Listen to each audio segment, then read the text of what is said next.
नैना bath tub में नहाते हुए अपने हुस्न की उन तारीफों को याद कर रही थी जो कि आकाश ने की थी। उसी पल उसे अपने पहले प्रेमी जय की याद आने लगी। उस वक्त नैना बेड पर बिछी हुई बेडशीट को ठीक कर रही थी। तभी जय ने पीछे से आकर उसकी पतली कमर में अपने दोनों हाथ डाले और उसे अपनी बाहों में खींच लिया। वहीं नैना अपनी खिलखिलाती हुई हंसी के साथ खुद को उससे दूर करने की कोशिश कर रही थी, मगर जय ने एक झटके के साथ नैना को घुमाया, जिससे नैना का खूबसूरत चेहरा उसकी आंखों के सामने आ गया। उसकी खूबसूरती पे फिदा होते हुए जय ने अगले ही पल उसके होठों पर अपने होंठ रख दिए। नैना, जो थोड़ी देर पहले जय की बाहों से खुद को अलग करने की कोशिश कर रही थी, अब वो भी अपने आप को नहीं रोक पाई और उसने खुद को जय को सौंप दिया। जय ने भी ये मौका नहीं छोड़ा और अपने जिस्म से कपड़े उतारते हुए उसे बिस्तर पर ले गया।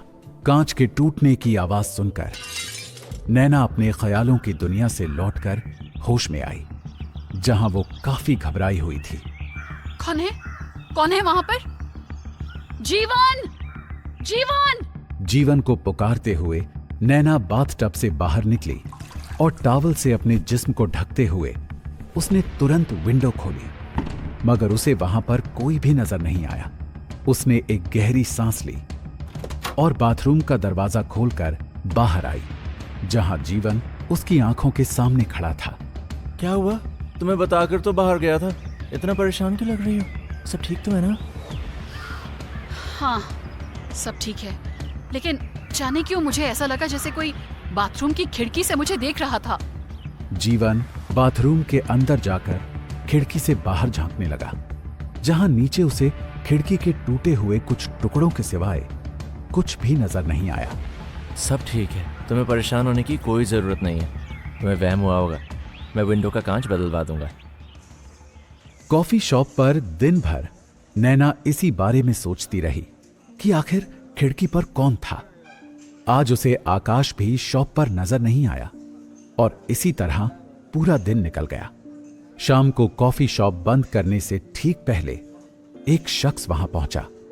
जीवन, तुम घर जाओ, मैं सर का ऑर्डर लेने के बाद शॉपिंग करने के लिए राजवाड़ा के मार्केट जाऊंगी। मैं भी साथ चलता हूँ। अगर शॉपिंग में देर हो गई तो रात को टैक्सी भी नहीं मिलेगी। नहीं जीवन, मैं मैनेज कर लूंगी। मैं सर का ऑर्डर लेकर बस निकल रही हूँ। क्या आप ये ऑर्डर मेरे घर पर भिजवा देंगे? श्योर सर, लेकिन आज नहीं, कल। मगर मुझे तो आज ही जरूरत थी। सॉरी सर, लेकिन शॉप क्लोज हो चुकी है और मुझे शॉपिंग के लिए मार्केट जाना है। इसीलिए आप अपना एड्रेस दे जाइए, कल मॉर्निंग में आपका ऑर्डर डिलीवर हो जाएगा। ओ, आप मार्केट जा रहे हैं? ठीक है, मैं भी मार्केट ही जा रहा हूँ। चलिए, मैं आपको ड्रॉप कर दूंगा। जी, इसकी कोई जरूरत नहीं, थैंक यू। लेकिन मैं उधर ही जा रहा हूँ, आपको ड्रॉप कर दूंगा। नहीं, ठीक है, मैं चली जाऊंगी, मुझे आदत है। अब नैना उस शख्स की बातों से इरिटेट होने लगी थी। तभी उस शख्स ने एक बार फिर से नैना को लिफ्ट देने की कोशिश की। लेकिन मैं भी तो रजवाड़ा की तरफ ही। नो, एक बार बोल दिया ना, तुम्हें समझ में नहीं आ रही? नैना की इस फटकार को सुनने के बाद वो शख्स उल्टा नैना को ही गलत ठहराने लगा। You are rude. What? Yes, you are so rude. And you are so creepy. आप जा सकते हैं, कल आपका ऑर्डर आपके एड्रेस पर पहुंच जाएगा। इसके बाद वो शख्स वहां से नाराज होकर चला गया और नैना भी शॉपिंग करने के लिए निकल गई। राजवाड़ा के आसपास की गलियों में शॉपिंग करने के बाद उसने राजवाड़ा से सटे सर्राफा बाजार के लजीज पकवानों का भी लुत्फ उठाया। लेकिन इस सब में कब लगभग आधी रात बीत गई उसे पता भी नहीं चला। इधर वही शख्स नैना का लगातार पीछा कर रहा था, जिससे वो अभी तक अनजान थी। नैना ने राजवाड़ा से एक कैब ऑटो रिक्शा लिया, जिसने उसे 56 दुकान तक ड्रॉप किया। हाँ जीवन, मैं 56 दुकान तक आ गई हूँ। ऑटो रिक्शा वाले भाई साहब का ऑटो खराब हो गया है, इसीलिए मैं यहाँ से पैदल आ रही हूँ। तुम वहीं रुको, मैं आ जाता हूँ। नहीं, रहने दो, वॉकिंग डिस्टेंस पर ही तो घर है। मैं शॉर्टकट वाले रास्ते से आ रही हूँ, थोड़ी वॉक भी हो जाएगी। इतना कहते हुए नैना ने कॉल कट किया और पैदल चलना शुरू कर दिया। बहुत ही जल्द उसे इस बात का एहसास हो गया कि कोई उसका पीछा कर रहा था। कौन है? कौन है वहां पर? नैना को कोई भी नजर नहीं आया। उसने दोबारा चलना शुरू किया। उसके कुछ एक कदम आगे बढ़ाते ही फिर से उसे अपने पीछे किसी के चलने का एहसास हुआ। नैना ने जैसे ही पीछे मुड़कर देखा, किसी ने उसे पीछे से पकड़कर क्लोरोफॉर्म सुंघाकर बेहोश कर दिया।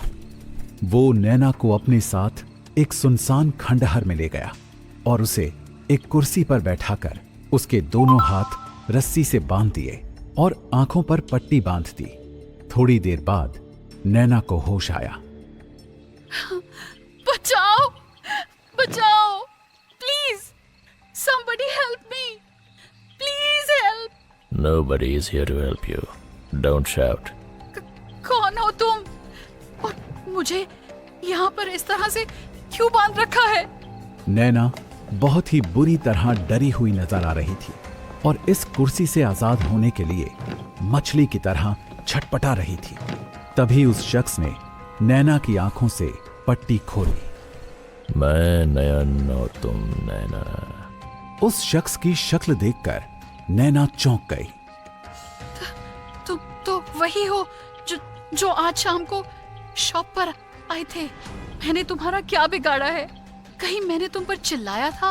तुम इस बात का तो बदला नहीं ले रहे हो? देखो देखो, सॉरी। अगर तुम्हें मेरी उस बात का बुरा लगा हो तो प्लीज मुझे माफ कर दो। चलो, एक बार के लिए अगर मैं तुम्हें माफ कर भी दूं तो क्या बाकी लोग तुम्हें माफ कर देंगे? उसके इन शब्दों को सुनकर नैना चौंक गई। उसने अनजान बनने का नाटक किया। ये तुम क्या बोल रहे हो? मुझे कुछ समझ में नहीं आ रहा। प्लीज मुझे जाने दो। एक तरफ जहां नैना नयन से रोते घबराते हुए अपनी जान की भीख मांग रही थी, वहीं दूसरी तरफ इसी खंडहर के एक कोने में मुखबिर मदन ने इंस्पेक्टर पृथ्वी को कॉल किया।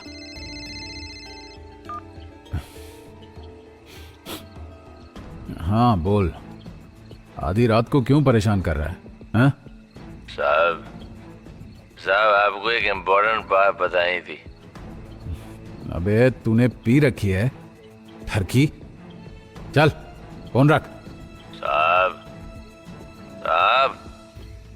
हाँ साहब, पी रखी है, लेकिन मेरे पास जो खबर है ना उससे अच्छी की पी हुई उतर जाएगी।